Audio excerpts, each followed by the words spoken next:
Verônica, quando ela era coordenadora da Escola de Contas. A doutora Patrícia, que é uma professora, é professora dessa turma, ao lado do professor Mário Júnior, que é coordenador de Direito da UNITA. Essa turma de Direito Administrativo 2.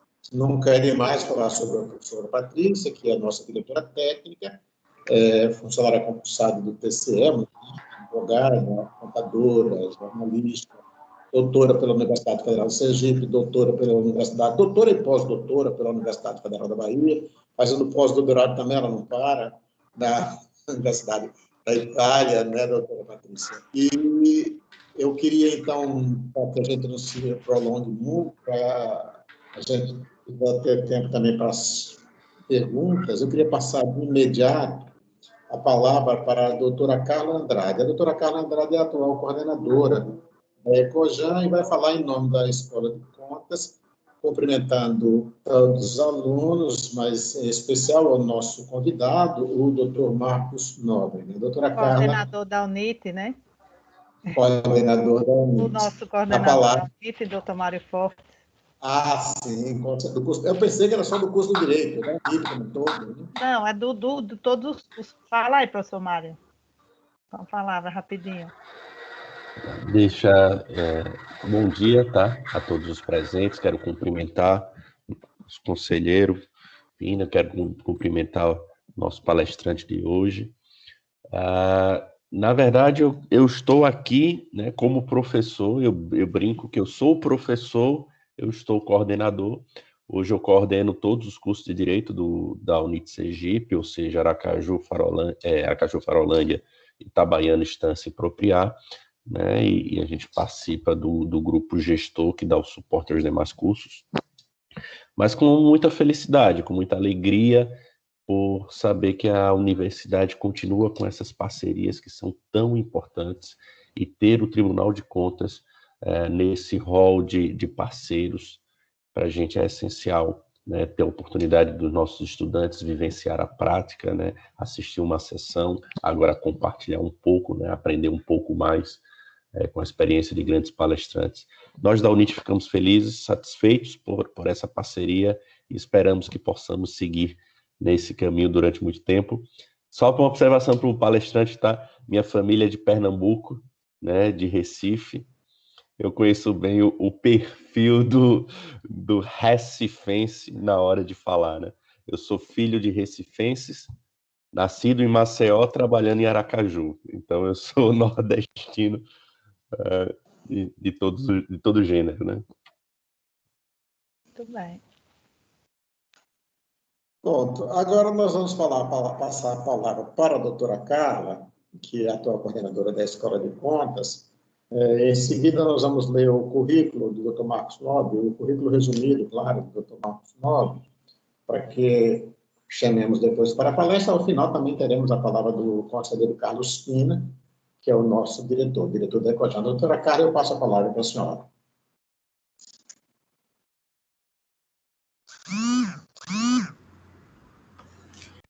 Bom dia a todos. Queria cumprimentar o diretor, o conselheiro Carlos Pina, que gentilmente se ausentou da sessão plenária para estar aqui conosco. E gostaria de cumprimentar a professora Patrícia Verônica, né, mentora desse projeto, que está sempre também prestigiando, trazendo aqui seus alunos para participar aqui conosco. Cumprimentar o professor Mário Jorge, né, coordenador de Direito da UNIT, dizer que é uma honra também recebê-lo aqui conosco. E cumprimentar o professor Dr. Marcos Nóbrega, dizer também que é uma honra recebê-lo, ele que já é parceiro aqui da escola, vem a Sergipe para realizar cursos para os nossos servidores, e é sempre uma satisfação tê-lo aqui conosco. Eu queria dar boas-vindas aos alunos de Direito Administrativo 2 da UNIT, dizer que é uma satisfação apresentar esse projeto e poder aos alunos da instituição Tribunal de Contas e mostrar um pouco das atividades desenvolvidas por este aluno. E eu queria pedir que os alunos tivessem atenção no chat, porque nós vamos colocar um formulário para ser preenchido, que através desse formulário a gente vai gerar uma lista para fazer um sorteio de vários livros aqui ao final, E aí eu gostaria que os alunos prestassem atenção a isso e desejar uma boa aula. Eu tenho certeza que vai ser uma aula de bastante aprendizado para os alunos. É isso. Muito obrigado, doutora Carla. Nós vamos, então, agora passar a ler o mini currículo do Dr. Marcos Nobre e, em seguida, o convidamos para a palestra. Nós gostaríamos de que, no momento em que o Dr. Marcos Nobre iniciar a palestra, todos nós desliguemos os nossos microfones e câmeras para que possamos focar apenas no palestrante. E também para evitar de correr algum risco que, durante o momento que a palestra estiver acontecendo, alguém passe atrás da câmera, ou um da gente acabe falando, ou alguém que estiver na sala fale e acaba interferindo. Então, no momento em que o palestrante der início à sua palestra, nós pedimos a todos que desliguem seus microfones e suas câmeras. Vamos, então, ao mini currículo do Dr. Marcos Nobre. O Dr. Marcos Nobre é pós-doutor pela Harvard Law School, pela Harvard Kennedy School e Government, Harvard University pela Universidade de Direito de Lisboa, pela Singapore Management University e pela Massachusetts Institute of Technology. É doutor e mestre em Direito pela Faculdade de Direito do Recife, graduado em Direito e Economia pela Universidade Federal de Pernambuco e Administração de Empresas pela Universidade Católica de Pernambuco. Professor da Faculdade de Direito do Recife, professor visitante na Singapore Management University, na Massachusetts Institute of Technology, no LLM de Energia da Queen Mary University em Londres, é conferencista visitante na Universidade de Nankai e Jilin, ambas da China, nas universidades de Nankai e Jilin, ambas da China, é conselheiro substituto do Tribunal de Contas do Estado de Pernambuco. E eu gostaria apenas de acrescentar que, além de tudo isso, de todo esse conhecimento, essa ampla, essa gama de conhecimento que ele tem, é, antes de tudo, uma pessoa extremamente humilde, e como todos devem ser. Eu passo a palavra ao Dr. Marcos Nóbrega e é o tempo em que volto a pedir a todos que desliguemos nossas câmeras e os nossos microfones. Dr. Nóbrega, com o senhor. Muito obrigado, muito agradecido. Quero agradecer a todos, Dr. Carlos, Dr. Mário, quero agradecer especialmente a doutora Patrícia Verônica pela oportunidade. Todos conseguem me ouvir? Todos. Muito bem. Quero agradecer especialmente à doutora Patrícia Verônica, que é um grande nome já no direito administrativo brasileiro, venho acompanhando aqui de longe, né, de Pernambuco, a sua trajetória absolutamente incrível ao longo desses anos, escrevendo e com o objetivo mais importante de transferir conhecimento, né? Ela é daquele tipo de professor que deve ser, como deveria ser todos os tipos de professores, né? Não guarda para si, né? Tem o desígnio e a vontade de compartilhar. Então, eu fico muito feliz de estar nesse evento organizado pela doutora Patrícia. Consegue me ouvir, não é isso? Sim, doutor. Estamos ouvindo o senhor. Porque congelou aqui. Enfim. Bem, e quero agradecer especialmente ao doutor Carlos Pina, não é? Como ele muito bem falou, muito gentilmente, e como é de seu feitio, na hora de elogiar ele geralmente exagera, mas realmente eu tenho uma dívida grande com o conselheiro Pina, porque foi um dos primeiros que acreditou na minha capacidade de ensinar, de transmitir conhecimento, me deu as primeiras oportunidades. Eu acho que o primeiro curso que eu dei de LRF, junto com o Carlos Maurício, foi aí no Tribunal de Contas de Sergipe, né? Isso foi uma felicidade muito grande, uma alegria muito grande, e na ocasião, e lá se vai 20 anos, né? E o conselheiro Pina está igual como estava 20 anos atrás, a gente teve a oportunidade de rodar o Brasil inteiro, divulgando e debatendo a nova lei. Então, eu tenho uma admiração muito grande, uma gratidão muito grande ao conselheiro Pina, e fico feliz em reencontrá-lo, embora virtualmente, mas com saúde e com a disposição que sempre foi marcante na sua personalidade. Muito obrigado. E uma saudação especial aos alunos, né?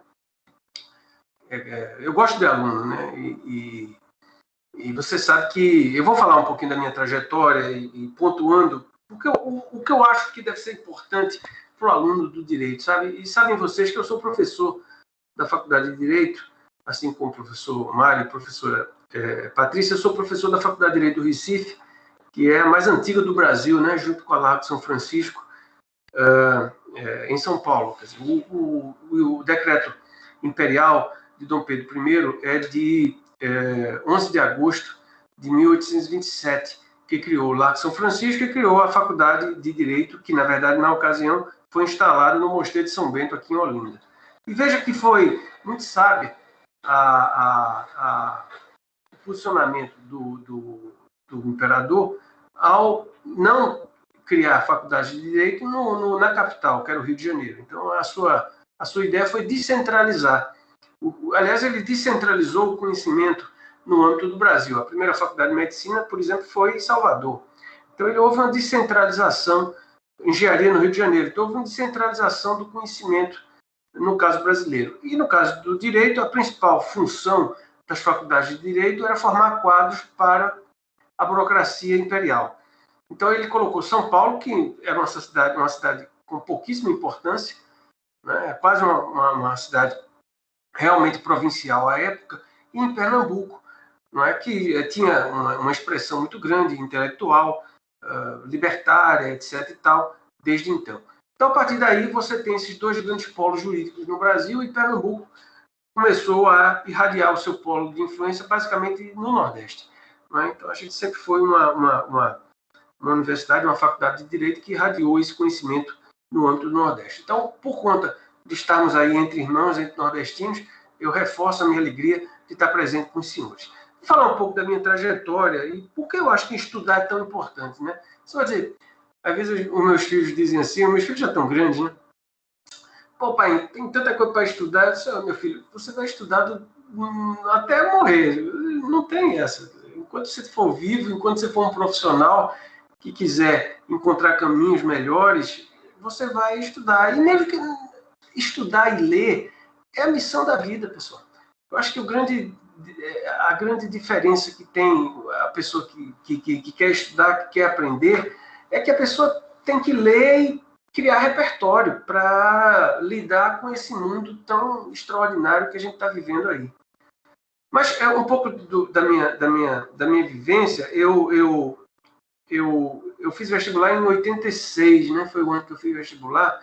E durante minha vida toda eu quis ser minha garotada, assim, quando eu era garota eu queria ser engenheiro, porque eu era bom aluno de matemática. Então, assim, eu vou ser engenheiro e tal. E quando foi em 86, houve o Plano Cruzado, que foi um plano que a gente chama o primeiro plano heterodoxo. O conselheiro Pina certamente se lembra, a doutora Patrícia não, que é bem mais jovem. O Plano Cruzado foi o primeiro evento de plano heterodoxo que a gente tem no Brasil, e houve o congelamento de preços, né? Então, naquela época, a gente teve o chamado fiscal de Sarney. De uma hora para outra, a inflação que batia a casa, sei lá, de mais de 1000% ao ano, ela foi derrubada. Então, eu fiquei muito, muito impressionado com aquele experimento.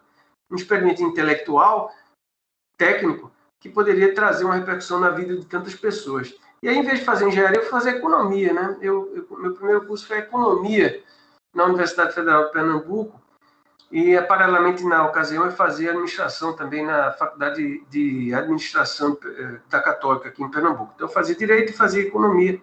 Desculpe, eu fazia economia e fazia administração.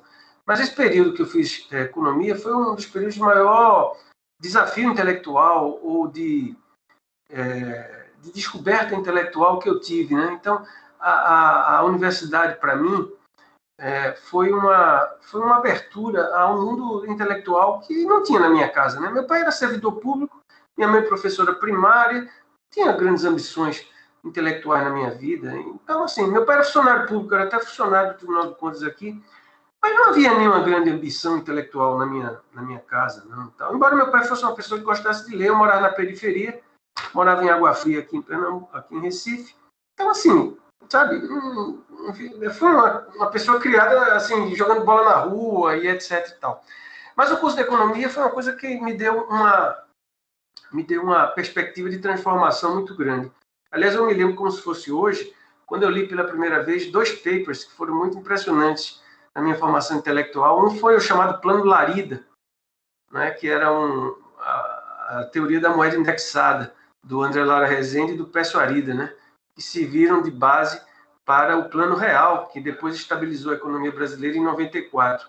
E outro foi um paper do Chico Lopes, escrito na revista da Antec, que foi exatamente sobre a inflação inercial. Então, isso mostrou que havia uma expectativa intelectual muito grande no âmbito da economia, e eu, particularmente, eu não tinha muito destaque para assistir aula, sabe? Mas eu gostava de ler. E eu, particularmente, passei os anos todos lendo e li muito sobre teoria econômica e etc. e tal. E assim que eu me formei em economia, eu entrei logo no mestrado em economia, mas aí saiu o concurso aqui de auditor das contas públicas, né? Eu não sei como é que chama em Sergipe, é auditor de controle externo? Como chama o cargo do auditor aí? Como chama, Patrícia, aí em Sergipe? Aqui é auditor, ainda continua auditor, mas no Brasil inteiro é conselheiro substituto. Não. O primeiro concurso que eu fiz, quando me formei, foi o concurso de auditor, de controle. Aqui é analista. Analista, pronto. É analista de controle externo 1 e 2. Pronto, esse foi o concurso que eu fiz. Eu era o cara mais bestalhado do mundo. Eu tinha 22 anos. Eu queria ser professor, cara. Eu queria ser professor. Se é que eu tenho alguma vocação na vida, é ser professor. É o que eu queria ser. Entendeu? Mas assim, eu queria também ter uma experiência mais contundente, mais pragmática, e eu queria ganhar mais também. Aí fui fazer o concurso. Aí passei no concurso, né? E aí entrei, esse ano completo, 30 anos de serviço público, quando eu entrei no Tribunal de Contas. E depois, nesse período, eu comecei a fazer um período grande, comecei a estudar para concurso. Eu fiquei meio pirado, eu comecei a estudar para concurso. Aí, logo depois, eu fiz concurso para a Secretaria da Fazenda, do governo do Estado de Pernambuco, e eu passei. Aí fui trabalhar na Secretaria da Fazenda, trabalhar no controle interno. E depois eu fiz o concurso para conselheiro substituto do Tribunal de Contas de Pernambuco. O concurso aqui foi em 1993. Eu acho que nós fomos os primeiros a fazer concurso para substituto no Brasil, né? Depois a gente teve Piauí, depois o Rio Grande do Sul, depois Sergipe veio depois. Então, portanto, eu trabalho aqui já há bastante tempo. E em 93, quando eu percebi que teria uma carreira na burocracia, né, etc e tal, aí eu disse, não, vou fazer direito, porque direito tem tudo a ver com a questão do Estado, né, tem tudo a ver com a questão das profissões jurídicas, então vou fazer direito. E aí eu fiz direito na Faculdade de Direito do Recife de 93 a 97, né, e aí foi uma experiência muito interessante, porque eu já entrei na faculdade de Direito um pouco mais maduro, né? Porque era meu terceiro curso e eu já trabalhava, né? Eu já era conselheiro substituto do Tribunal de Contas, porque vocês sabem muito bem que o concurso, na ocasião, aliás, é até o que a Constituição reza, ele exigia como critério de inscrição a pessoa ter 4 cursos, ou um dos 4 cursos, Economia, Administração, Contábeis e Direito. Então, eu fiz o concurso com minha graduação em Economia. Enfim. Então, essa minha experiência na Faculdade de Direito foi riquíssima, né? Porque eu já era mais maduro, já tinha um emprego razoável, já tinha um emprego bom, então eu só pude me dedicar, basicamente, ao que eu gostava de estudar, né? E aí estudei matérias, por exemplo, tem coisas que eu não... O direito de trabalho, são coisas que eu não estudava muito na faculdade. Eu me dedicava mais às questões que eu gostava mais, que era basicamente direito público, que dizia respeito ao meu trabalho, que era direito administrativo, direito constitucional, direito financeiro, etc. e tal. E aí, tive até sorte de conhecer minha esposa na faculdade, né, era minha colega de turma, me casei, né, estou casado há 25 anos, e aí, quando terminou a faculdade de Direito, eu resolvi começar, então, uma carreira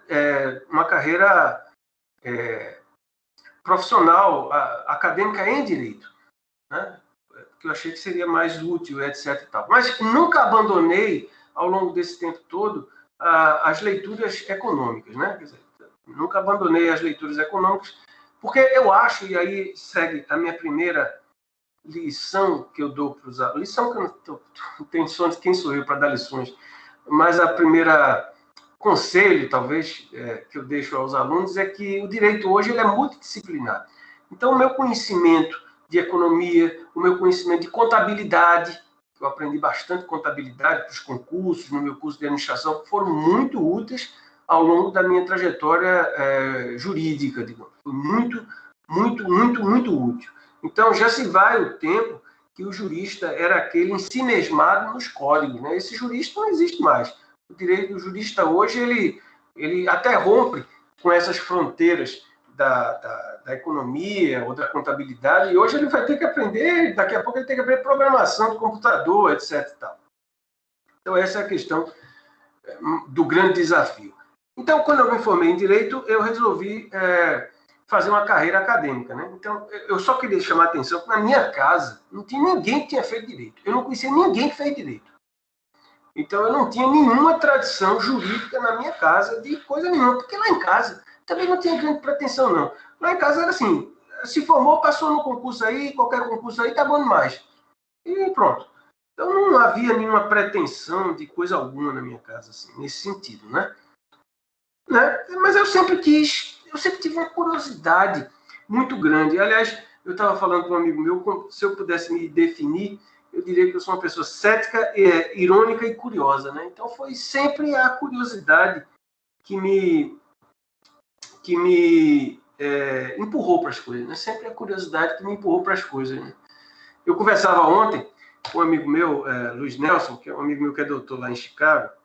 A gente estava falando sobre teoria da relatividade, coisa e tal. Eu disse, Luiz Nelson, eu fiz um curso de teoria da relatividade em 1986, quando eu tinha 15 anos. Eu gostava de estudar. E passei minha vida toda estudando isso, né? Estudando questões espaciais. E ainda estudo, leio sempre assim. Eu estou lendo aqui, ó. Eu estou no meu gabinete aqui. Curiosamente, tem um livro aqui, ó, sobre questão de física quântica. Quer dizer, são coisas que eu gosto e me interessam, etc. E tal. Enfim, aí fiz mestrado e doutorado aqui na Faculdade de Direito do Recife. Aliás, um período de muita efervescência profissional, né? Que foi exatamente nesse período, eu terminei meu doutorado, meu mestrado em 2002 e meu doutorado em 2005, foi nesse período aí, basicamente, onde nasceram meus 3 filhos, onde veio a LRF, onde eu fazia o doutorado, o meu trabalho. Então, foi um período de muito trabalho e muita alegria, né? Porque eu tive a oportunidade de conhecer todos os estados e todos os tribunais do Brasil, exceto Amapá, Acre e Tocantins, que eu não conheço até hoje. Embora dei uma palestra um dia desse para o Acre, mas não tive a oportunidade de ir lá no Acre. Então, conheci o Brasil todo, conheci as dificuldades, aprendi muito com o jeito de vários estados diferentes, as dificuldades do controle de vários estados diferentes, etc. E tal. E quando terminei meu doutorado, isso em 2005, eu disse... Consegue me ouvir, Patrícia? Porque cortou aqui. Consigo, tá bem tranquilo. Aí, quando terminei meu doutorado... O senhor sente necessidade da gente habilitar o vídeo? Eu estou perguntando assim, porque muitas vezes a gente em sala de aula... É melhor sem vídeo, porque fica mais fácil. Porque prejudica, né? Porque, veja, eu não tenho retorno aqui se cair a internet. Então, eu vou até pedir que, se houver algum problema na internet, ato contínuo e passe o WhatsApp. Que aí tá bom? Combinado. Porque eu não estou tendo... Eu estou acostumado, nesse mundo da pandemia, o cara fica falando por uma tela preta, né? Então, eu estou aqui, não sei nem se vocês estão me ouvindo, mas graças a Deus tem um retorno aí. Mas se cair, perfeito. Se cair, vocês me passam ato contínuo um WhatsApp. Muito bem. Então, Oi. A nossa diretoria técnica está atenta a tudo isso. Qualquer emergência, imediatamente assim entra em contato com o senhor. Pode continuar falando. Se o seu áudio baixar, se cair... Nem a NASA segura a internet, rapaz. Se cair a internet, não tem quem segure, não. Nem a NASA.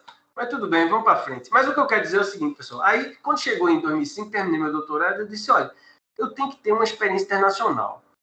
Porque, assim, já fiz meu mestrado, fiz meu doutorado e tal, eu estou querendo.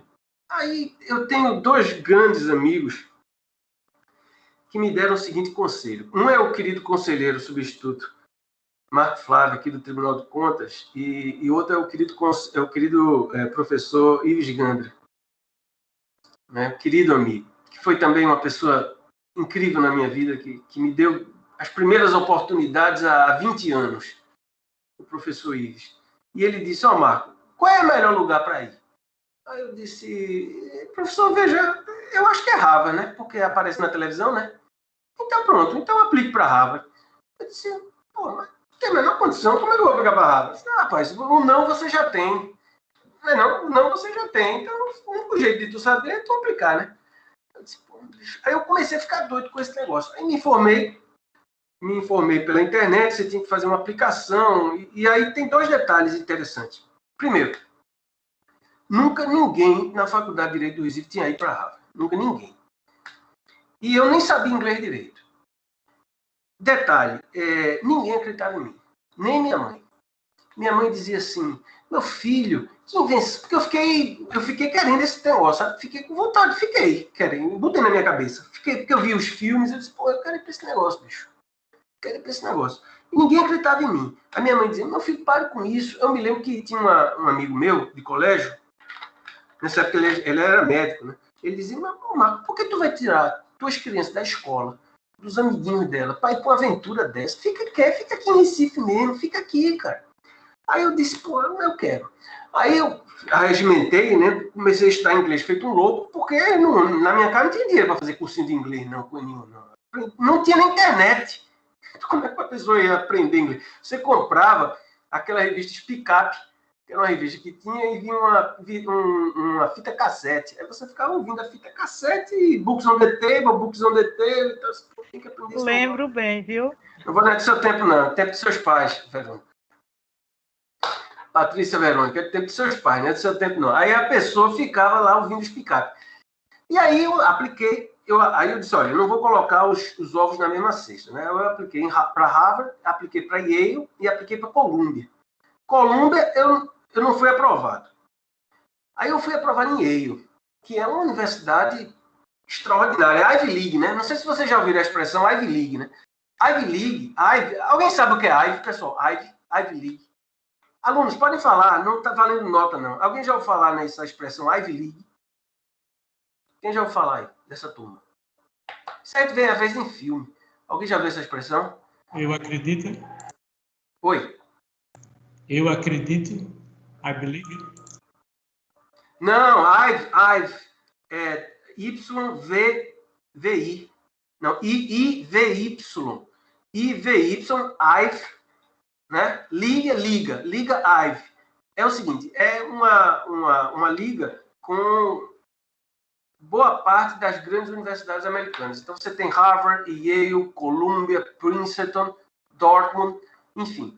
Por que chama Ivy League? Porque Ivy quer dizer trepadeira, aquela plantinha trepadeira que tem aqui no Nordeste. E como lá nessa região dos Estados Unidos é Nova Inglaterra, é New England, tem muito aquelas casas tijolinho aparente.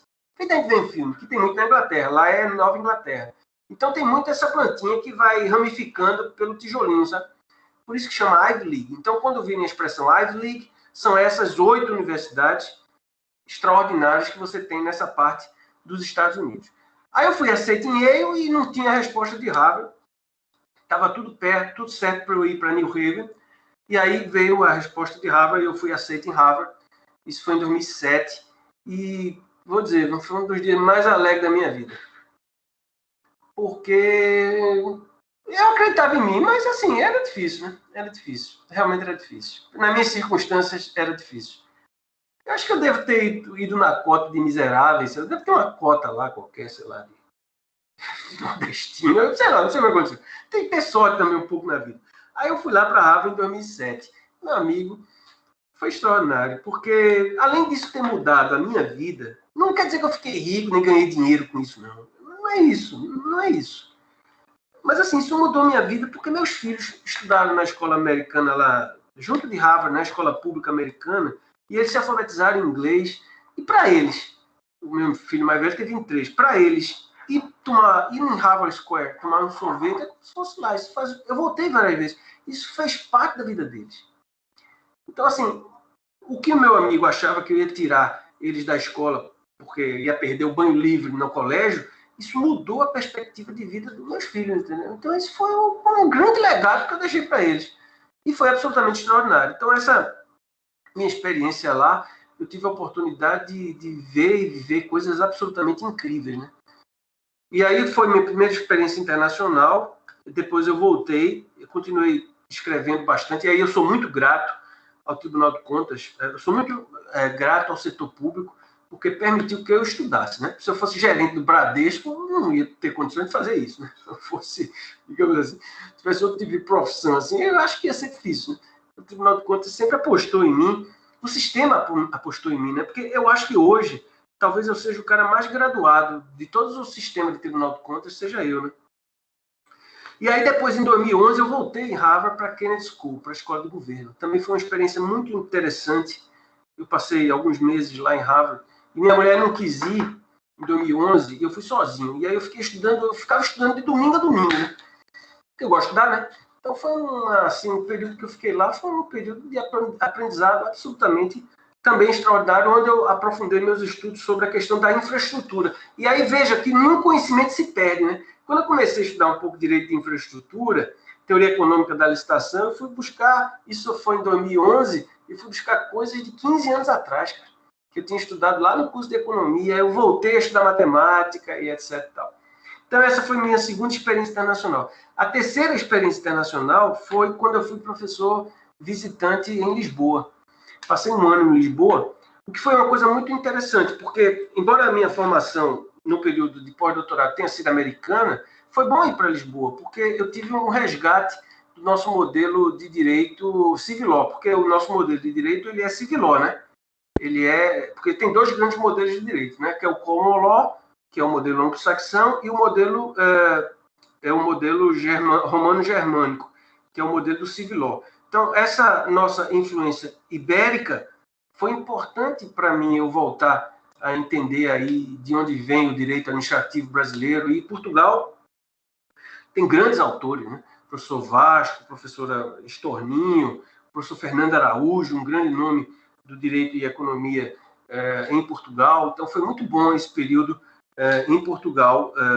Isso já estamos em 2013, né? E depois eu tive a oportunidade também, pelas as coisas que a vida dá, né? Essas oportunidades que a vida nos dá, eu tive a oportunidade de ser professor visitante em Singapura, né? E foi talvez a experiência mais impressionante que eu tive, e foi uma imersão no mundo colonial inglês. Singapura é uma cidade-estado. Eu quero só lembrar vocês que eu morava em Água Fria aqui, na periferia do Recife. Eu ia para a escola de ônibus, não tinha dinheiro na minha casa não, mas ninguém na minha casa era jurista. Então, o que me empurrou nisso tudo foi o conhecimento. Foi a curiosidade. O esforço e a curiosidade. Foi tudo que me empurrou em relação a isso tudo. E Singapura, eu vi coisas... Singapura é uma cidade-estado e do tamanho de Salvador, e tem 5 milhões de habitantes. Então, é uma cidade que é feita para tudo funcionar. E o direito lá é o direito inglês. E aí foi interessante, porque foi um pouco do direito anglo-saxônico, que é pragmático, diferente de nós, que somos mais legalistas. Lá eles são jurisprudenciais. O precedente, como nos americanos também, tem uma força muito grande. E a minha última experiência internacional foi em 2018 e 2019, como eu passei um ano como professor visitante no MIT. Aí foi já outro tipo de experiência, bem mais madura, né? Eu tenho 51 anos. Minha esposa foi, mas eu praticamente fiquei sozinho lá, e estava no inverno, e aí eu ficava também só estudando na biblioteca. Aí eu me lembro que a minha mulher falava com minha mulher no domingo e disse: mas tu fizeste o que hoje? Eu não fiz nada. Quer dizer, fiquei na biblioteca na hora que abriu, a hora que fechou, né? Fiquei só estudando, né? E aí eu tive a oportunidade de refletir sobre uma coisa muito importante, quer dizer, a tecnologia, né? O que é a tecnologia? Como a tecnologia vai transformar o direito? Como a tecnologia vai transformar as profissões?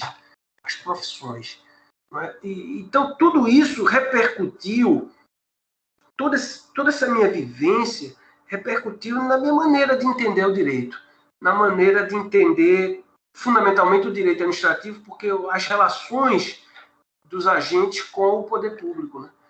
E daí, dessa experiência toda, a gente tira algumas lições que são importantes. Primeira lição: tem oportunidade para todo mundo, né? Então, às vezes, veja, eu me formei em 1991, a professora Patrícia Verón não era nem nascida, me formei em 1981 em economia, numa crise de lascar. O Brasil estava vivendo o governo Collor e era uma terrível crise econômica. Recessão. Então, assim, crise sempre temos. Crise sempre teremos. Não é? Então, assim, na crise, você tem oportunidade. Né? Hoje, por exemplo, uma coisa que eu tenho estudado muito nos últimos anos é a questão de tecnologia, uso de blockchain, uso de smart contracts e teoria das plataformas. Né? Eu escrevi um artigo muito interessante que eu posso mandar para vocês, que é a possibilidade de uso de marketplace, né, como a Amazon, para compras públicas. Então, eu tenho estudado muito teoria das plataformas. Então, veja, todas essas teorias de plataforma, a Amazon, Facebook, Uber, tudo isso é um caminho extraordinário para a especialização do advogado, para a especialização do jurista. Não tem nenhuma dúvida disso. Não é? Por exemplo, ontem foi definido que você pode agora transferir recursos, dinheiro, pelo WhatsApp. O WhatsApp pertence ao Facebook. Veja a revolução dos meios de pagamento. Tem um monte de rolo jurídico nisso aí. Por que não se especializar nisso? Agora, o que vai acontecer com a tecnologia nesse novo mundo do direito? Vai ter muito espaço para os caras que são top e vai ter muito espaço para a base zona que vai cada vez ter salários mais acertados. E o meio, o intermediário, vai sobrar, porque a máquina, o Watson lá da IBM, vai fazer o trabalho, a petição trabalhista, e não precisa de grande esforço para fazer. Então, esse mundo tecnológico, esse mundo do novo direito, ele vai demandar para vocês, alunos, algumas questões fundamentais. Primeiro, tem que saber inglês. Eu não aprendi inglês no Speak Up, porque você não pode aprender. Hoje você tem 200 milhões de cursos de graça na internet. Por que não pode aprender? Em vez de ficar futucando no WhatsApp o dia todinho, no Instagram, para ver se as artistas não fazem nada, passa o dia sem fazer nada, fica dançando na frente do Instagram. Em vez de ficar vendo artista dançando na frente do Instagram, vai fazer um curso desse de inglês de graça. Pô. Vê um vídeo de graça desse da BBC. Tem curso da BBC de graça. Vai lá. Saber inglês. Porque hoje você não é um player. Você não vai ser um cara que vai morar em Sergipe. Você vai morar no mundo. Então é possível que você arranje um emprego daqui a um tempo em Singapura ou em Londres. Porque, veja, pessoal, se você não acreditar em você, quem que vai acreditar? Ah, professor, eu moro em Sergipe. E daí? Tobias Barreto morava em Sergipe. Veio para Pernambuco, que corresponderia talvez a gente ir para outro mundo, né? Veio para Pernambuco e revolucionou o direito com a escola do Recife. E falava alemão. Veja, ninguém ensinou alemão para Tobias Barreto, não. Não existia nem Speak Up naquela época dele. Não existia nem revista de curso de nada. Ele aprendeu sozinho alemão. Aliás, conta uma história que Tobias Barreto, quando veio um navio alemão aqui, atracou aqui em Recife, ele foi lá visitar e ele ficou muito preocupado, até constrangido, porque ele não conhecia ninguém que falasse alemão. Ele aprendeu sozinho. Então, embora ele lesse, ele não sabia falar direito alemão, porque ele não conhecia nenhum alemão. Veja, isso Tobias Barreto não fez isso, né? Então, você tem que saber inglês. Segundo, você tem que ser um player internacional. Ah, professor, eu quero fazer concurso. Concurso é uma opção, mas não pode ser uma só opção. Você não pode colocar seus ovos na mesma cesta, porque o Estado está passando por um processo duplo, um processo de enxugamento, reformas neoliberais, etc. e tal, que eu acho que é uma coisa irreversível, e tem um fator dinâmico nisso aí, que é a tecnologia. Daqui a pouco, boa parte do trabalho do auditor, a máquina vai fazer. A gente vai precisar de gente do intelecto para analisar questões mais complexas. Não é um trabalhozão. Hoje você tem um processo eletrônico, quase não precisa mais auditoria de campo, de certa forma. Então, o enxugamento do Estado com a tecnologia faz com que você seja um estrategista. Não é? Então, os concursos públicos cada vez mais vão ficando mais seletivos e mais difíceis, e para menos gente. Então, não vai caber todo mundo. Então, você pode apostar no concurso público, mas não coloque todas as suas cestas, todos os seus ovos na mesma cesta. E você vai ter que ser um player atento para essas novas oportunidades que estão existindo. Ah, professor, eu gosto de direito do trabalho. Veja a revolução que a tecnologia está trazendo no direito do trabalho. Uber, é emprego, não é emprego, etc. Tal. Ah, professor, eu gosto de direito civil. Tá aí o Uber. E a questão da propriedade hoje com blockchain com direito de propriedade, com lei de proteção de dados. Ah, professor, eu gosto de direitos humanos. E o direito à privacidade com essas novas plataformas? Veja que há espaço para absolutamente tudo. Há espaço para absolutamente tudo que é grande, que é extraordinário. Não é? Existe teve um grande pintor pernambucano, né, chamado Cícero Dias. Ele era um bom vivant, na verdade. Né? Ele era dos anos 10 e dos anos 20, 100 anos atrás. Ele era filho da aristocracia da cana, que podia bancar para ele viver em Paris. Então, ele passou boa parte da vida em Paris. Inclusive, tem um documentário, acho que tem na Amazon Prime, chamado O Compadre de Picasso. Porque o Cícero Dias era compadre de Picasso. E o telefone de Picasso em Paris ficava no nome de Cícero Dias, né? Porque o cara não ia chegar. A primeira coisa que o cara fazia quando chegasse em Paris era procurar no catálogo Picasso. Então, a vida de Picasso ia ser um inferno. Então, o telefone de Picasso era no nome de Cícero Dias. E a obra mais famosa dele era uma coisa chamada Eu Vi o Mundo, ele começava em Recife. E é um pouco isso. Eu Vi o Mundo, talvez ele comece em Aracaju. Mas o mundo é grande, cara. O mundo é grande. Né?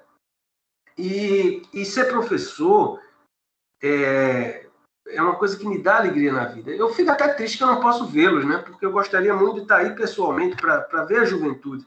Porque eu acho que a vida do professor é vender esperança.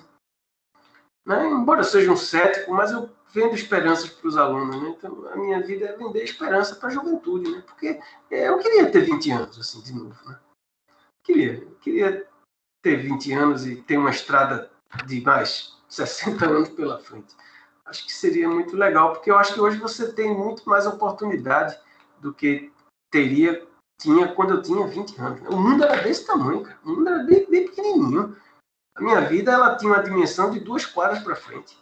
O máximo que a gente ia era em João Pessoa, em Maceió. A primeira vez que eu fui para o Rio de Janeiro, parecia que eu estava indo em Marte.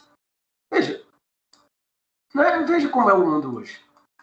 Absolutamente extraordinário. Um dia desse, eu dei aula de manhã, 6 horas da manhã eu dei aula em Londres, online, 11 horas da manhã eu falei em São Paulo, de tarde eu falei no Acre.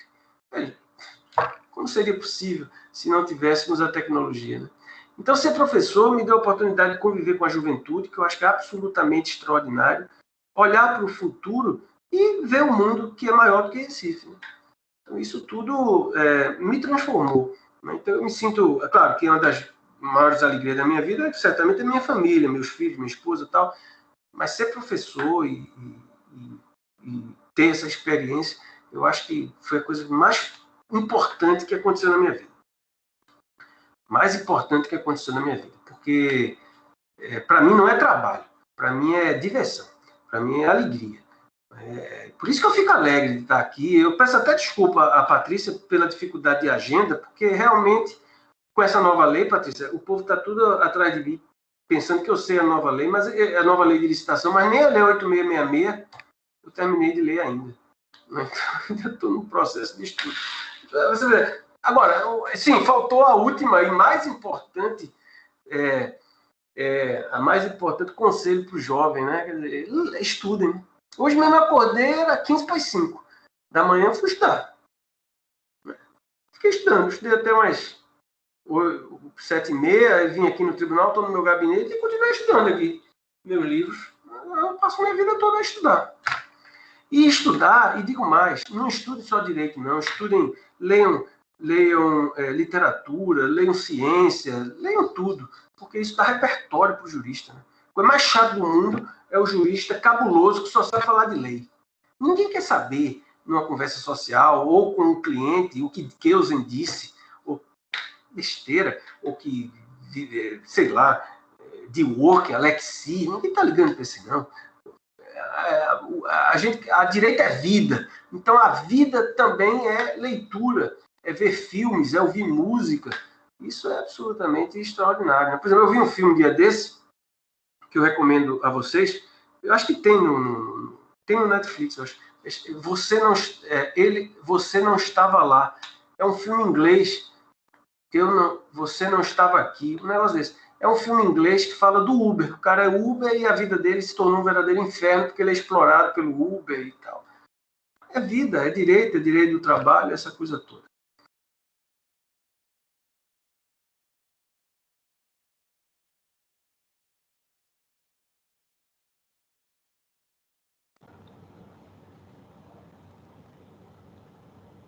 A voz do professor Marcos fugiu, pelo menos para aqui. Alguém está ouvindo?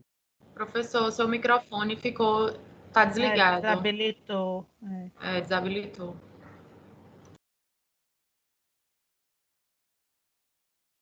Está desligado ainda.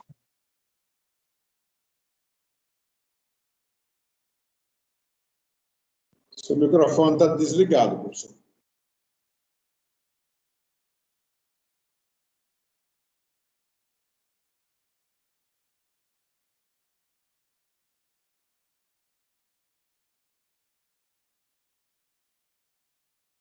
Ainda está.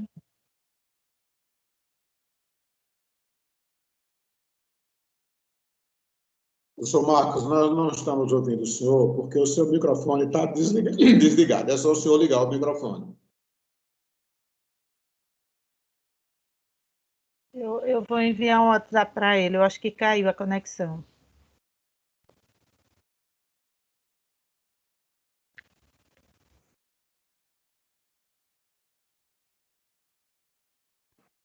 Doutora Patrícia, sou eu, Pedro. É só para informar alguns casos onde no chat aparecem a mensagem que o usuário não tem mais acesso, acontece às vezes por conta da queda da conexão. Ele torna a conectar, ele volta a ter o acesso ao chat. Consegue ouvir agora? Agora sim, doutor. Agora sim. Tá. Onde é que eu parei? Essa minha conversa mole parou aonde? Na indicação do filme. Ah, é. Um filme da Netflix. Você não estava lá. Aqui, você não estava aqui, eu já coloquei no chat, professor. Mas, pai, bicha danada, é online mesmo, essa Patrícia Verônica, não é brincadeira. Excelente filme. Então, veja, a grande lição disso tudo é estudar, né? É aprender, etc. Agora, é uma coisa importante. Por trás de todo o currículo exitoso, tem um currículo paralelo de fracasso, né? Porque, veja, eu já levei tanta lapada, já tentei fazer tanta coisa que não deu certo. Então, assim, eu já falhei muito, já fracassei muito, já errei muito, já deu muita coisa errada também. Mas, assim, talvez o mais importante de tudo é aprender com os erros, né? Esse talvez seja o grande desafio, né? Por exemplo, eu passei 3 anos estudando alemão, não aprendi alemão. Foi um fracasso, né? Tentei duas vezes, trabalhar no FMI e não consegui. Fui para as entrevistas, levei pau nas entrevistas. Eu queria ter trabalhado no FMI. Não deu. Então, o que eu posso fazer? Seguir em frente. Né? A vida tem muitas surpresas e espero que tenha muita surpresa para mim ainda, que eu ainda tenho muita coisa para fazer. Tá bom? Então, é isso que eu queria dizer, mas eu queria ouvir os alunos. Eu queria ouvi-los aí. Perguntas. Eu estou à disposição, então. Muito obrigado.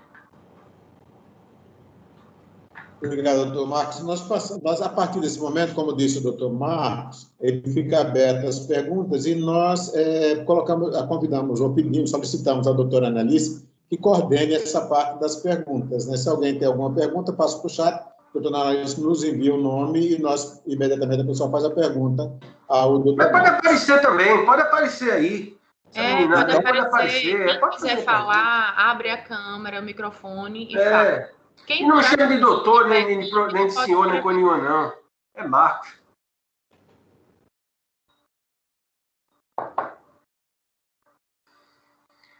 Estamos aguardando a primeira pergunta. Patrícia Verônica, diga aí. Quais são as novidades?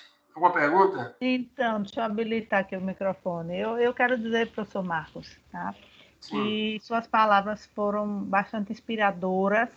Hoje, mais do que nunca, os alunos precisam de motivação, precisam ter um espelho, precisam ver que nada é fácil, aquilo que o senhor falou, então nada é de graça, né? Tudo tem um preço, você tem que trabalhar, você tem que ralar, você tem que se dedicar, você tem que se programar, né? Então assim, suas palavras foram realmente motivadoras, inspiradoras nesse momento, né, de crise sanitária, em que todos, não só os alunos, mas precisam sim se espelhar, precisam ver um motivo, uma razão para seguir em frente, né?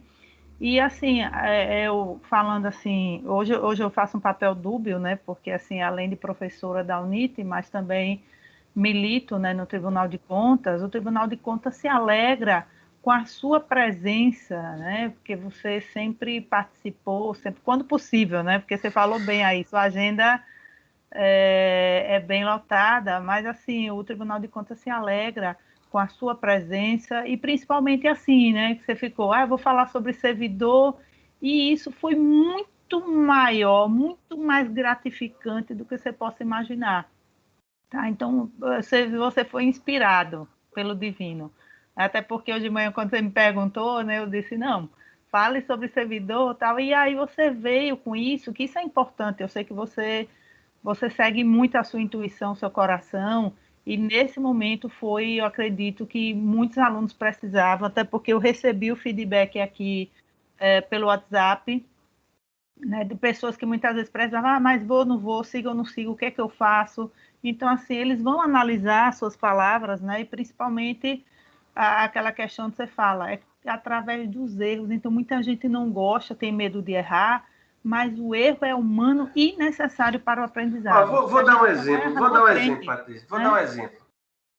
Esse exemplo que eu dei para vocês, acho que foi em 2012, fiz uma aplicação para o FMI, para o Legal Department, e aí eu passei em todas as fases, fui para a entrevista. Aí quando chegou lá na entrevista, estava nervoso, lá em Washington. Eu fui lá para a entrevista. Aí quando chegou lá, eu estava muito nervoso. Eram 5 pessoas para me entrevistar. Aí um dos caras que me entrevistou, sei lá de onde aquele miserável era, da Estônia, sei lá. Ele fez a pergunta, eu não entendi nada que o cara falou. Eu disse, o cara, aquilo não era inglês, aquilo era alguma coisa que o cara estava falando ali.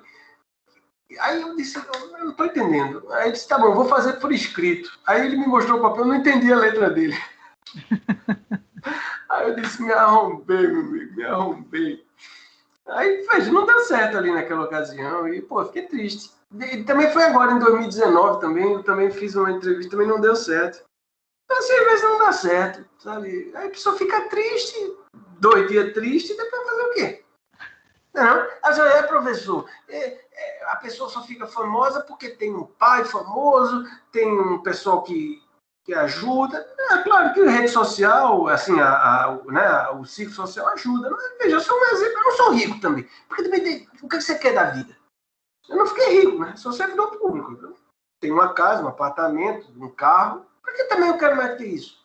Porque eu sempre quis acumular capital intelectual. Cada um quer fazer o que quer da vida.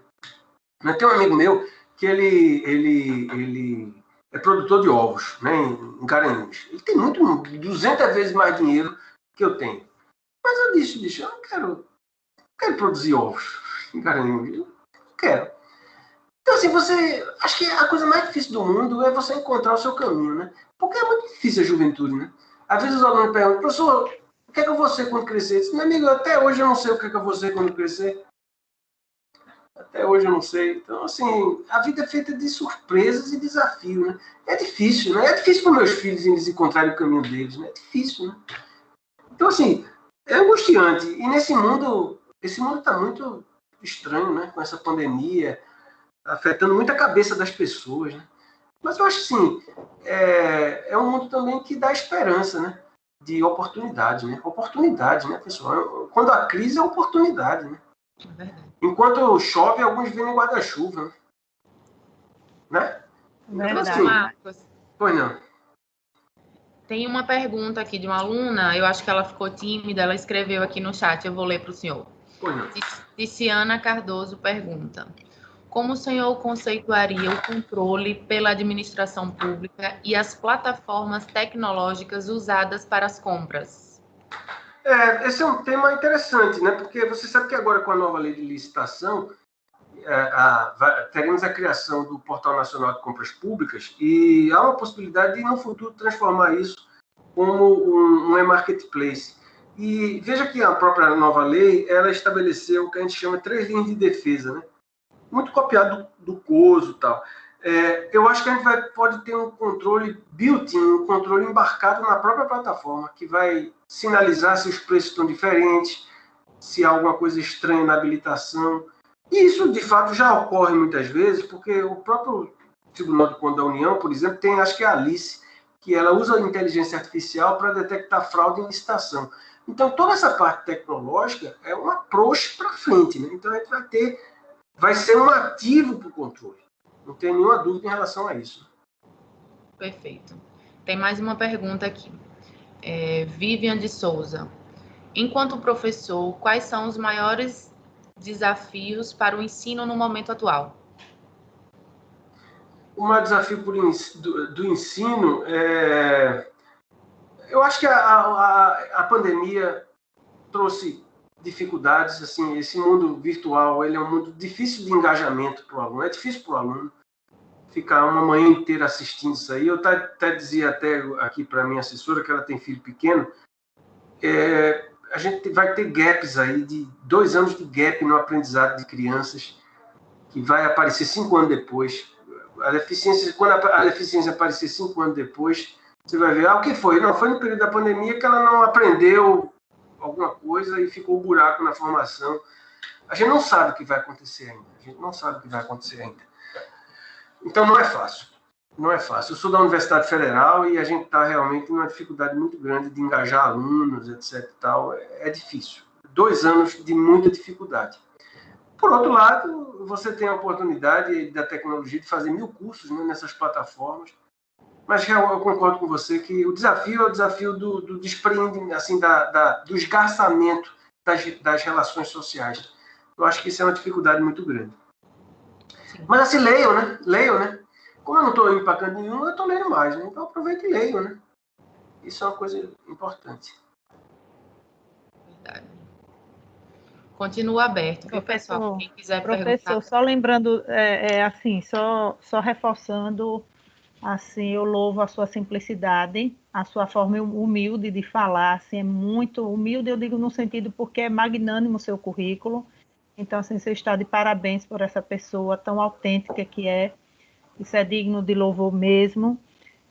Também dizer, não sei de quem foi uma frase que eu ouvi uma vez que me marcou muito. Diz, olha, existem 2 momentos muito importantes em sua vida. O primeiro é quando você nasce. O segundo é quando você descobre para que você veio ao mundo. Então, para o que foi que você veio fazer? Por que você veio fazer ao mundo, né? Então, isso corrobora com exatamente com o que você falou, né? E assim, a Universidade Tiradentes também é importante, eu acho que você sabe, né, que tem lá em Pernambuco, existem vários estados, também ampliou, né, essa perspectiva para o aluno poder se deslocar, né, agora não com a pandemia, né, mas poder se deslocar a Boston, né, e ampliar esses horizontes, né, dentro dessa perspectiva do que você falou. Não sei se o professor Mário quer acrescentar algo mais nesse sentido.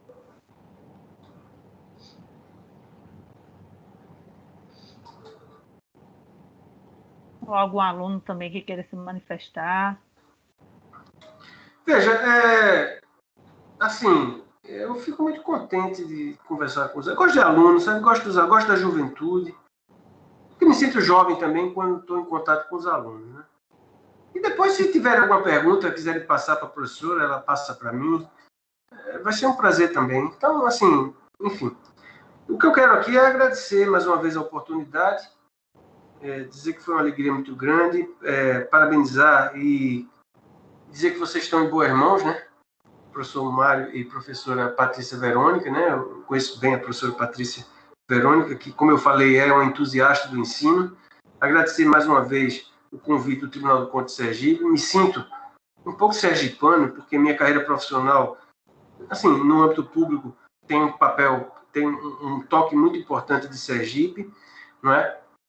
Agradecer ao conselheiro Pina, como eu falei, foi uma pessoa muito importante da minha trajetória. Quero dizer que fico muito feliz em revê-lo com saúde, e isso é muito bom.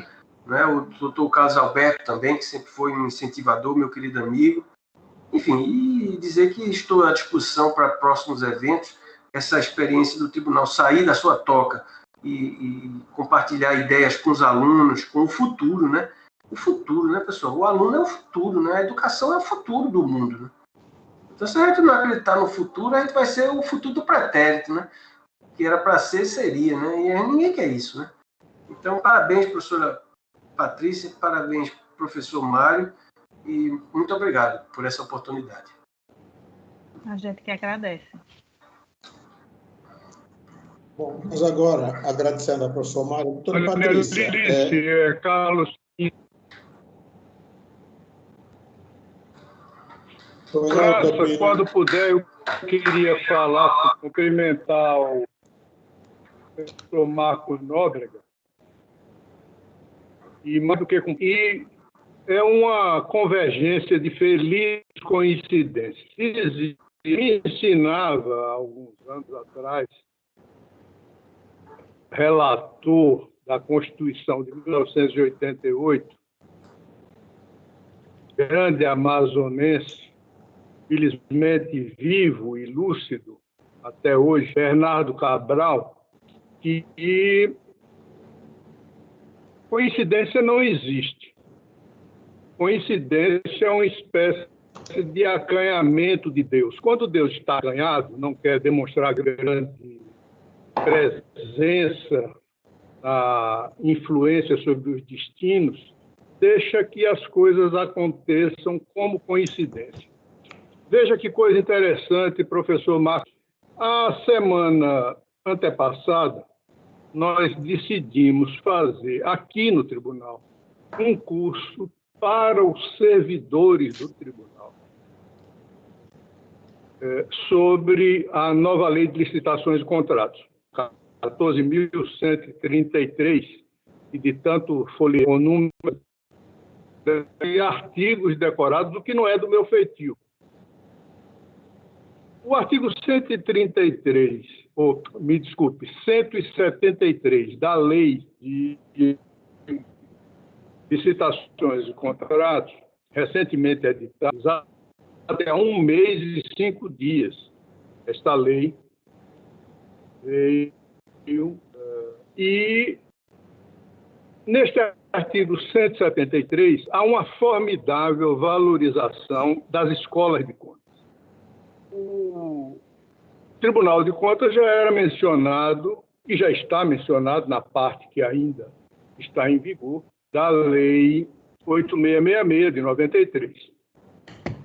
Mas na lei nova, no artigo 173, precisamente, da lei nova, há uma valorização formidável das escolas de contas, que, segundo a determinação legal, passam a ser a sede do treinamento, a sede do esclarecimento, a sede da discussão remota ou presencial sobre esta modalidade de atividade pública que é tão relevante que eu imagino nós não temos nenhuma indicação, e até porque estamos numa crise de levantamentos sobre fatos que o IBGE fazia com muita propriedade e agora está sem verba, nós não temos como afirmar peremptoriamente. Mas eu imagino que 80% do trabalho do Tribunal de Contas, excetuado o que seja relativo à análise e direitos pessoais de servidores públicos, 80% do que nós fazemos tem a ver com a lei de licitações e de contratos. Então, é uma coisa muito relevante para nós.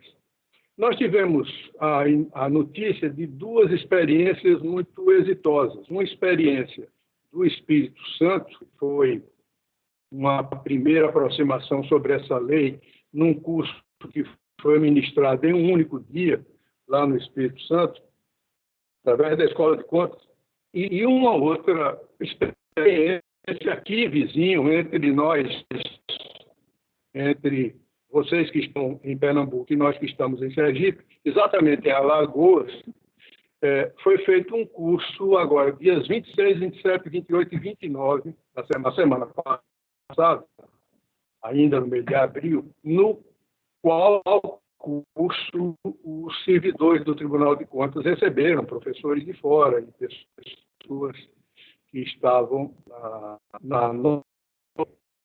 para começar a trabalhar em cima disso. Nós fizemos uma outra opção. Fizemos uma opção de um curso um pouco mais demorado, um pouco mais reflexivo também, da sequência que imagino fazer. Estamos com 2 aulas semanais, estaremos com aulas aí em meio de maio, mas esse artigo 173 da Lei 14.133, para mim, foi tão inspirador quanto a sua palavra, quanto lhe ouvi dizendo da importância de se estudar, da importância de se atualizar, da importância de acreditar nas coisas. Eu, na idade que tenho, ainda acredito nessas coisas, ainda sonho um pouco com que nós possamos fazer as coisas melhor do que estamos fazendo agora. E, para isso, qualquer ajuda é bem-vinda, não é? Então, eu queria lhe pedir atenção para esse fato, porque, no momento seguinte, nós vamos ter, sua área exatamente de atuação, nós vamos ter a necessidade de voltar a conversar consigo especificamente sobre essa lei que é a pedra de toque da ação da administração e, portanto, é tudo que diz respeito ao Tribunal de Contas. Nossos jurisdicionados vivem em torno de compras, de desenvolvimento de serviços, de obras, não é? E tudo isso passa por essa lei que foi recentemente editada.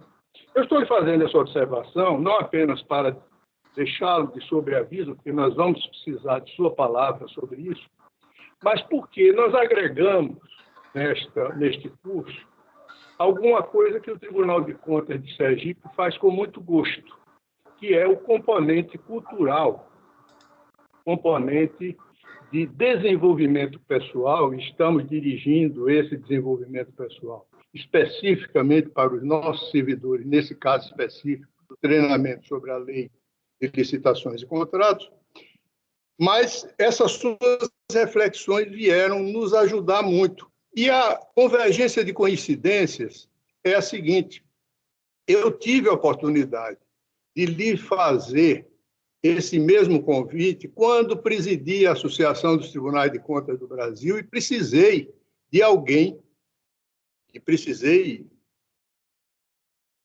urgentemente, porque o Brasil todo reclamava isso, o próprio governo federal estava financiando com a parte do seu orçamento os tribunais de contas brasileiros.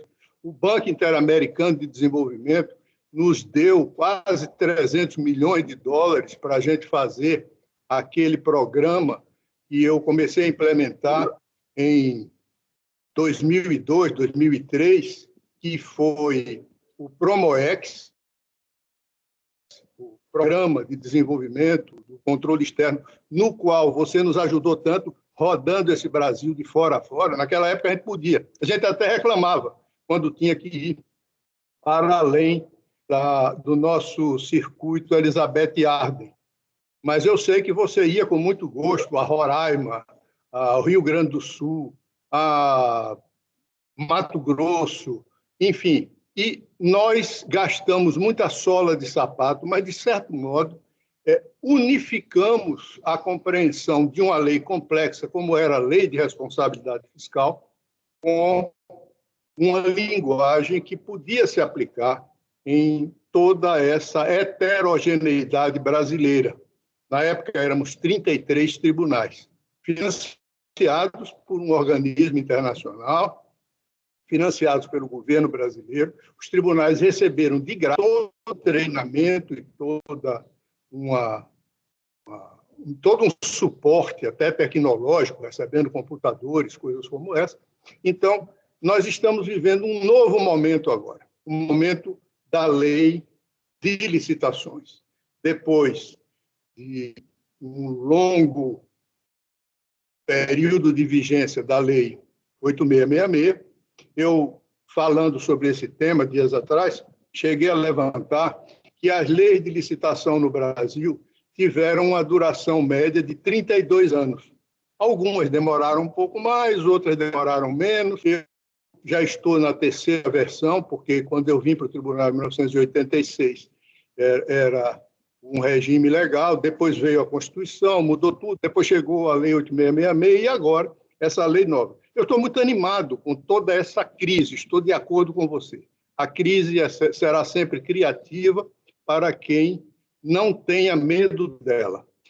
Não é possível que nós nos acovardemos diante de uma dificuldade, seja a dificuldade sanitária, seja a dificuldade do isolamento, seja a dificuldade da falta de instrumentos para nós enfrentarmos todos esses percalços que nos estão sendo postos. Mas vou precisar de vocês, isso é que eu queria dizer. Isso é uma coincidência que nós estamos retomando depois de 20 anos. Vamos ver se a gente traz Carlos Maurício, lá de Moçambique, vamos ver se a gente retoma o sistema de coordenação dos tribunais de contas, e Pernambuco sempre foi exemplar nisso. Eu me lembro que eu perguntava os meus amigos, eu tenho muitos amigos em Pernambuco, mas aos meus amigos que estavam eventualmente na direção do tribunal, como é que vocês descobriam coisas que eram realmente simples e que os outros não faziam? Por exemplo, os veículos do Tribunal de Contas do Estado de Pernambuco viviam rodando pelo interior, fazendo suas auditorias, mas nos veículos tinha assim, Tribunal de Contas de Pernambuco, escrito, a serviço do cidadão. Não se tinha esse saque naquela época. O tribunal fazia uma coisa que era uma coisa meio solene, meio complicada, um pouco de ciência egípcia, mas o Tribunal de Pernambuco já tinha simplificado. Tribunal de Contas de Pernambuco e o dístico, a serviço do cidadão. Então, quem via este dístico tinha uma outra concepção. E havia, nessa época, houve mais facilidade de se fazer estatística. A estatística de Pernambuco era o seguinte: 50% da população não conhecia o que era Tribunal de Contas. Era preciso a gente disseminar a ideia do Tribunal de Contas. Eu passei meses conversando com Adalberto Farias, então presidente, sobre esse assunto. E levamos essa ideia pernambucana para o Brasil todo. E a pesquisa de Pernambuco deu o seguinte resultado no começo da década desses anos 2000, da primeira década desses anos 2000. O que era? 50% das pessoas entrevistadas, foi feita essa pesquisa, em todo o estado de Pernambuco, não sabiam o que era Tribunal de Contas. Dos 50% que sabiam, 90% achavam que o Tribunal de Contas era uma coisa necessária, era importante, ele tinha uma missão relevante para desempenhar no concerto da administração pública. Então, nós tivemos lições de Pernambuco que eu quero continuar tendo. Vou repetir, chegamos a um momento de convergência, novamente, de compreensão, de solidariedade na discussão de temas relevantes, sobretudo para a administração pública, que é o nosso campo de atuação, e eu vou precisar contar muito consigo, até porque temos um histórico muito positivo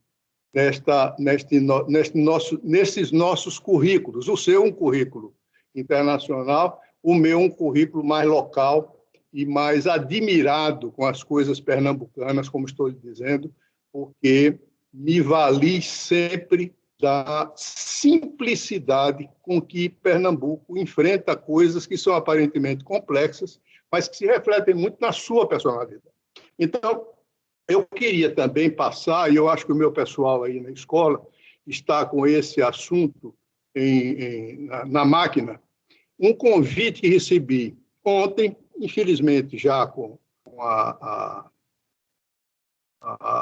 época da inscrição vencida, porque encerrou-se ontem a inscrição para esse curso, de um curso que é de Harvard, sobre educação e sobre textos culturais. É um jovem professor sergipano chamado Matheus Batalha, que é professor em Harvard também. Ele lá trabalha, ele é psicólogo de formação, trabalha com a professora Doris Sommer, e eu tive a oportunidade de estreitar o contato com ele. Ele é neto de um antigo e operoso, já falecido, conselheiro do Tribunal de Contas, o conselheiro Moreira Filho, e ele tem sido muito presente nas nossas atividades culturais da Academia Sergipana de Letras, da qual participamos, a professora Patrícia, Verônica e eu, e da Escola de Contas.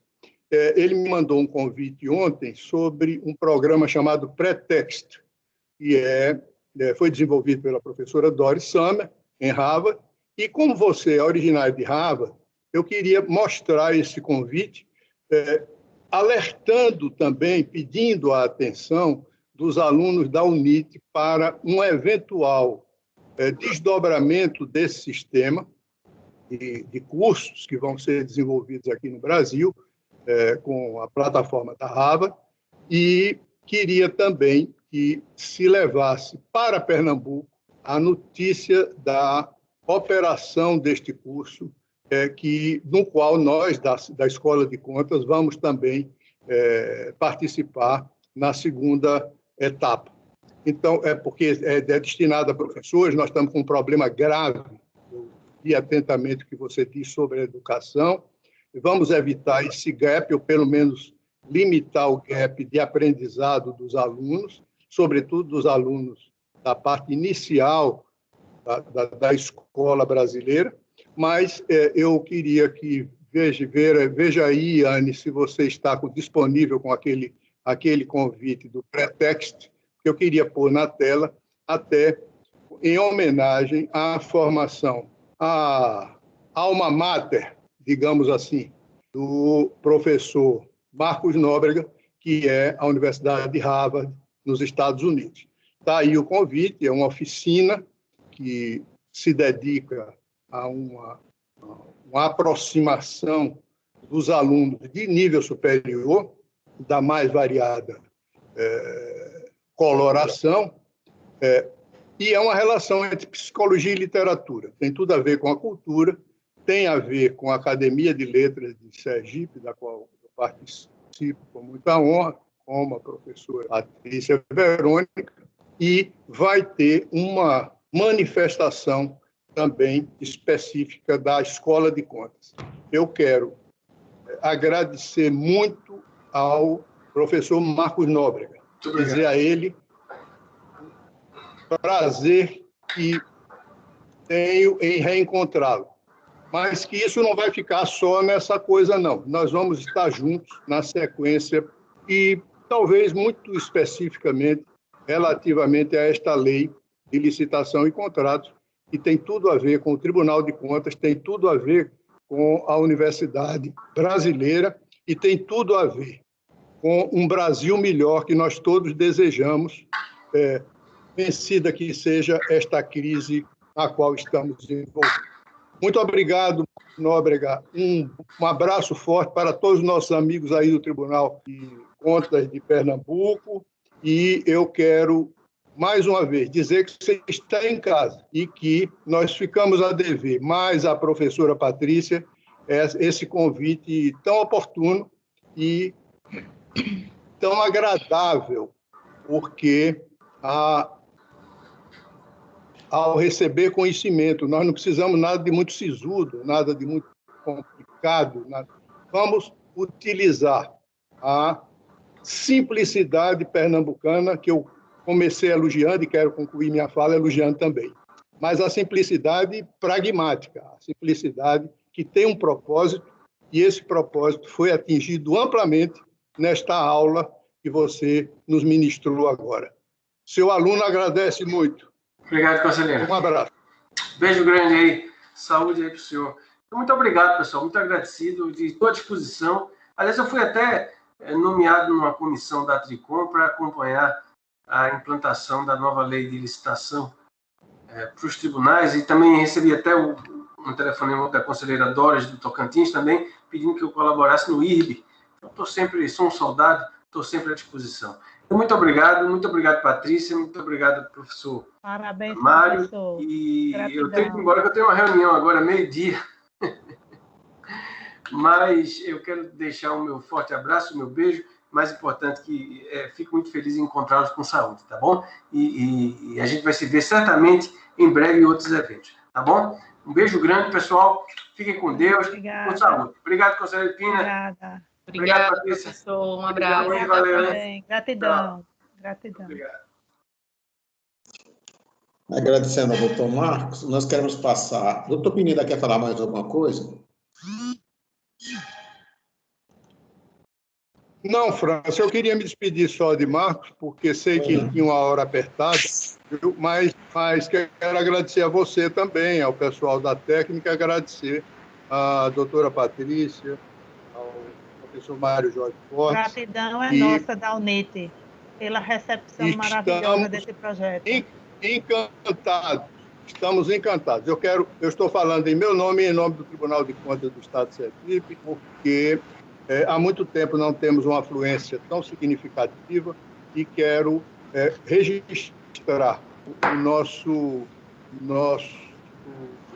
especial agrado com a visita de tantos e tantas alunas da UNIT nesta nossa atividade cultural da escola e na visita à sessão plenária do nosso tribunal. Muito obrigado a todos. Obrigado, doutor Pina. Nós vamos passar agora para a doutora Anne, para ela providenciar o sorteio de livros, né, doutora Anne? Isso mesmo. A gente vai proceder agora com o sorteio de uns livros, como forma de prestigiar os alunos que estiveram aqui nesta manhã com a gente, dizer à professora Patrícia e ao professor Mário Jorge que foi uma honra retomar as atividades do TCE Cidadão Virtual com os senhores aqui hoje. Eu vou compartilhar com vocês a minha tela. A gente gerou no início do evento um formulário. 45 alunos responderam a este formulário. Vocês estão vendo a minha planilha? Estão todos vendo a minha planilha? Não. Tá disponível não. Deixa eu olhar.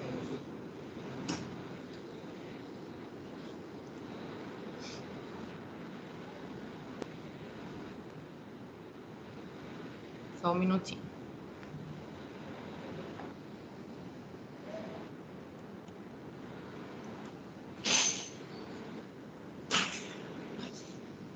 Para mim já está aparecendo, para vocês não, né? Anne, alguns alunos não preencheram. Foi, agora eu já encerrei, porque eu só consigo gerar a lista se encerrar. Eu encerrei, acabei de encerrar para poder gerar a lista. Anne, veja aí o seu WhatsApp, por favor.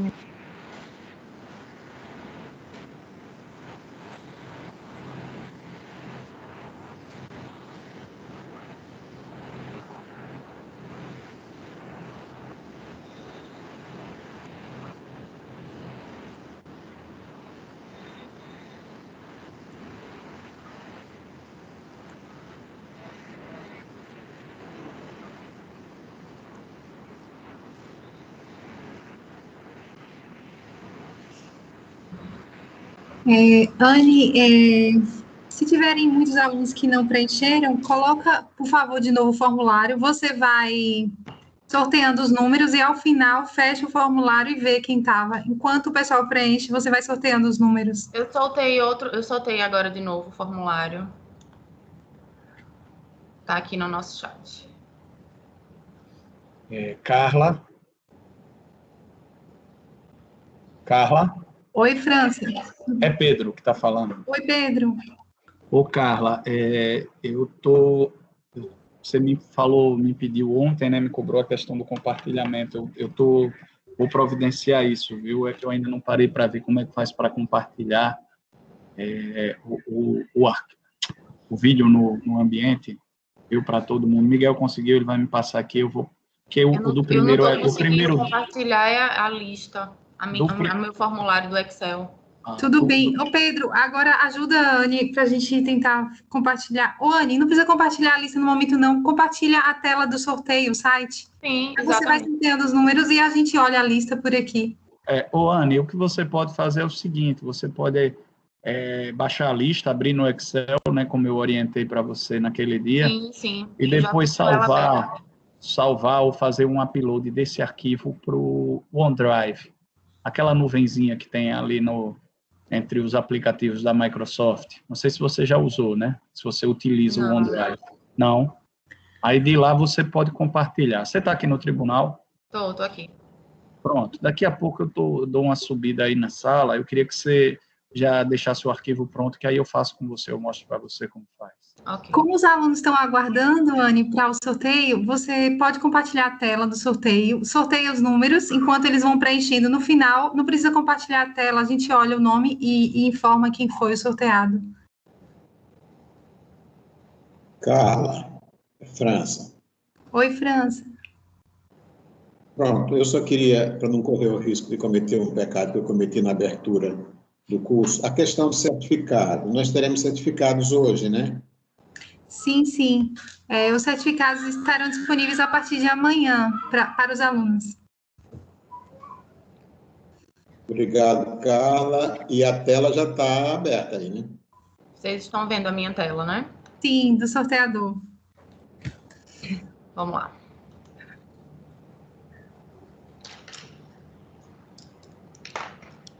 Tá aparecendo para todo mundo?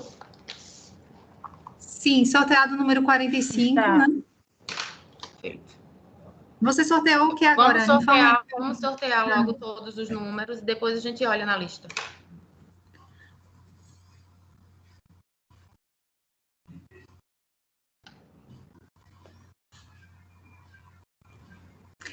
Anne, mas você tem que colocar...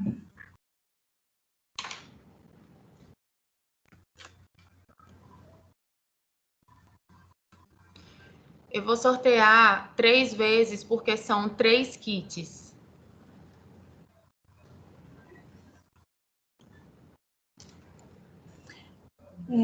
Anne, só um momentinho. Como o pessoal ainda está respondendo, você tem que colocar mais do que 45 números.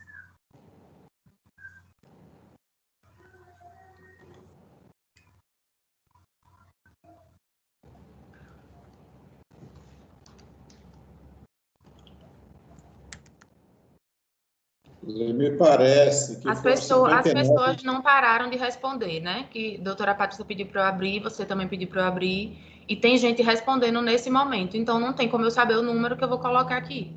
Anne, então, eu pensei isso, mas coloca 70 e a gente, depois, se tiver a mais, a gente... Só queria combinar com o Pedro, aí foram 59 que participaram, né, Pedro? Pronto, 31. Na reunião existem 56. Aqui, momento nessa reunião, 56. Mas a gente está olhando lá no formulário, quem respondeu. Certo. 38. 28.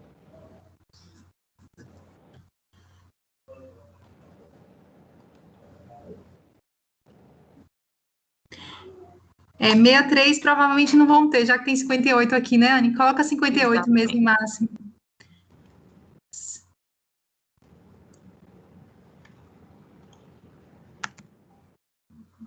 Ou se cair, assim, a gente coloca a última pessoa, se for... Aí, 31.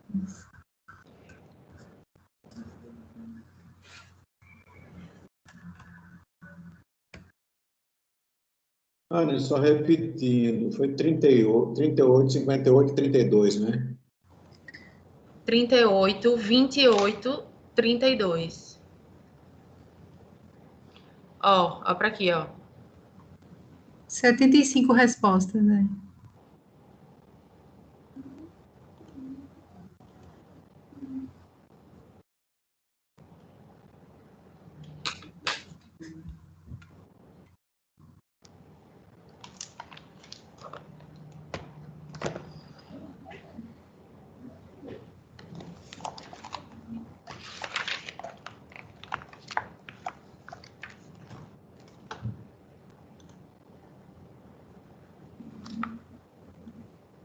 Tá todo mundo vendo aí? A lista não. Só o formulário. A lista completa não.